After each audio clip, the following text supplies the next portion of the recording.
So the late Irene Cara turned down a spinoff of the movie Fame, and they wanted a TV spinoff from the show and reprise her role as Coco Harris. She said she wanted to concentrate on her music career and her own. And she was very much into the theater and to the art. She was one of the biggest artists of her time.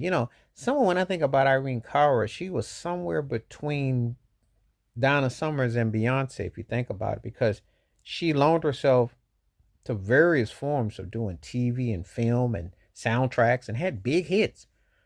You could say she was like a double Junior Whopper version of Donna Summers because she had big songs.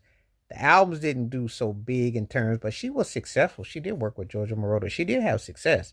It's just that the songs were big, but then the fallout was bigger. So she's one of those odd acts that it's very odd when we talk about it because yes, you get a fame and what a feeling. And she was in Sparkle, the original. She had some big roles and some things, and she was in Roots too, the TV show.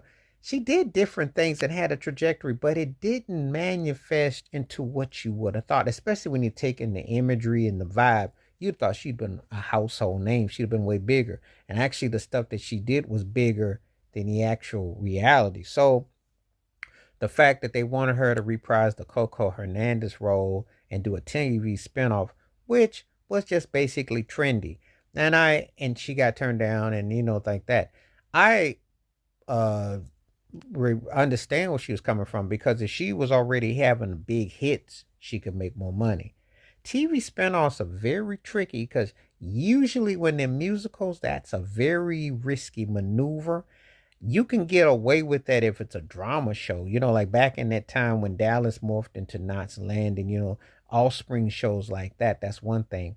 When you're doing musicals or comedies, you better have something strong. Now, All in the Family was, Norman Lear, that Empire, with Eric Monty and the original Michael Evans. When you have people like that who are writers and you have success, that's one thing. You got spin-offs and all that.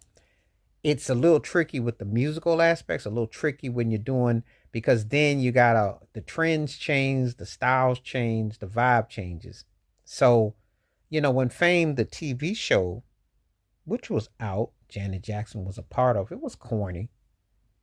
And you gotta remember Irene Cara, she hit big with Flashdance or What a Feeling. So that was another one. So it's like if you can write a million selling song and have a big hit, you're gonna exceed a show that's kind of rinky dinky TV show. I'm just saying, you know.